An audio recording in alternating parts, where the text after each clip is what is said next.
سلام، اینجا فلیویسته و ما میخوایم با همدیگه سرکه سیب پروبیوتیکی خونگی درست کنیم. اگر سیباتون ارگانیک نیستن و از فروشگاه تهیه کردید، حتما خوب با مایع بشوریدش که اگر وکسی یا آلودگی روش هست کاملا از بین بره. بعد از اینکه سیباتون رو شستید، توی مرحله بعد باید بذارید که سیبا کاملا خشک بشن. اگر که از آب تصفیه استفاده میکنید خیلی مهم نیست که روش آبی بمونه، ولی اگر از آب شیر استفاده کردید برای شستشو باید کاملا خشک بشن. سیباتون که کامل خشک شد، بدون اینکه اونا رو پوست بگیرید میتونید مثل ویدیو دونه هاشو جدا کنید، سرتهش رو جدا کنید و سیبا رو به شکل مربع خورد کنید. اگر دوست دارید میتونید که از پوره کن استفاده کنید و سیبو کاملا پوره کنید.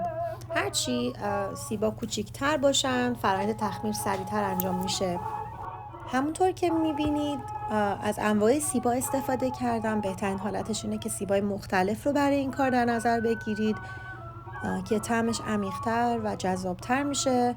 من از یک نوع سیب استفاده نکردم، از سیب فوجی، مکینتاش، گالا، سیب زرد، هانی کریسپ و هر چیزی که میتونستم خریداری کنم استفاده کردم.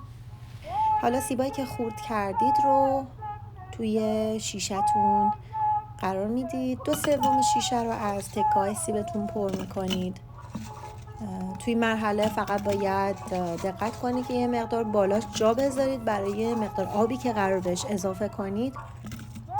من توی این شیشه تقریبا 2/3 رو پر از تکه‌های سیب کردم و توی مرحله بعد برای اینکه تخمیر سریع‌تر انجام بشه بهش یه مقدار شکر اضافه میکنم. میزان شکر بستگی داره به سیب هاتون و دمای خونتون. به نظر من برای 1 کیلو 2 قاشق شکر یا حدود 20 گرم کاملا کافیه.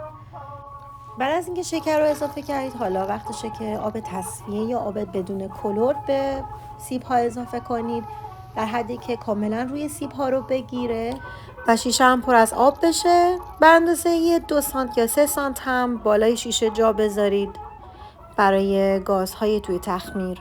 با یه ملاقه چوبی یا پلاستیکی یکم همش بزنید که اگر شکر حل نشده توی آب حل بشه یا بهش کمک کنه که این اتفاق بیفته. و اگر وزنه تخمیر دارید یا یه نلبکی یا هر چیزی که بتونه سیب ها رو پایین نگه داره بذارید داخل شیشه و روش رو با یه پارچه بپوشونید.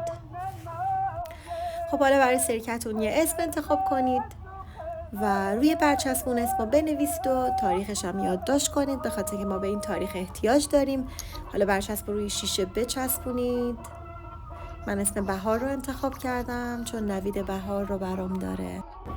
شیشه سرکتون رو بذارید یه جای تاریک و گرم. دمای بین 25 تا 30 درجه احتیاج داریم اگر میخواین که به عید برسه. از فردا هم باید هر روزی یه بار با ملاقه چوبی اینجوری آروم آروم محتوای توی سرکه رو هم بزنید و از دست‌سر درش رو بذارید روش. این کار رو تا 2 هفته انجام میدید تا ببینید تغییراتش به چه شکل هست. ویدیوهای بعدی هم دنبال کنید.